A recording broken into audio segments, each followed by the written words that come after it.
Yes, I do. I think we're also sold this pup. You know, as a country, we have to decide what we want to spend our money on.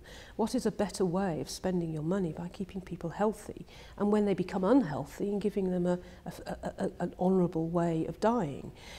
And I think most people, if you ask them, that's what they'd want to spend money on. What I do think is that the next decades shouldn't have increasing costs, because I think what we need to be concentrating on in the next decades is actually increasing quality of care and the patient experience, not about another Me Too drug, not another Me Too innovation or intervention. It's about dealing with our patients in a humane way. And sometimes it means giving them less medicines. I'm aghast that we're medicalising old age by suggesting that every single elderly person needs to be on a statin and every single elderly person needs to be on vitamin D. We need to be making old age as humane as possible. It's not an illness growing older. So I'm not actually as pessimistic as others that think health inflation is just going to continue how it's gone. I think we've reached almost a plateau of how long we're going to live and what we can provide. Much as one can have nothing but admiration for Beveridge's ideas and Bevan's implementations, it was actually 64 years ago and the world's moved on a bit. And the healthcare cost £470 million, 9 billion in today's numbers. It's 100 billion in reality now. People aren't dying at the same age. The proportion of elderly patients is lower.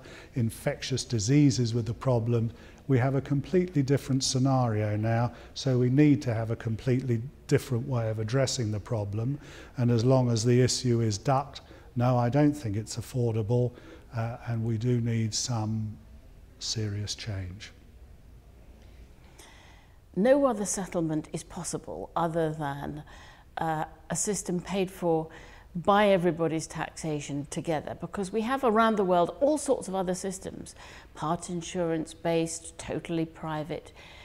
The British National Health Service, paid for out of taxes collectively, is the most efficient in terms of bang for buck. We don't necessarily spend the most bucks, which is why we're not necessarily the best health service, but time and again over many years it's been proved to be the best way of doing it. And once people understand that and realise that there's no way in which you can say, well, perhaps some of the rich could pay for some of theirs without the whole system deteriorating, then you have to put to politicians, should honestly put to voters, well, how much do you want to spend? How much of your taxes? Would you like a special hypothecated tax? What kind of taxes do you think should pay for it? And I think you'd find people willing to pay if they understood how the system really worked. Every few years I go to some presentation somewhere and somebody draws a line that shows NHS spending and then it shows needs climbing up, and someone say, well, someone's got to fill this gap and it's got to be private money. It's usually private insurance or private charges.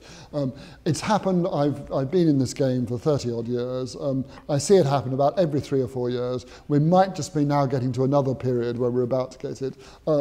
It didn't happen before. I don't think it'll happen now.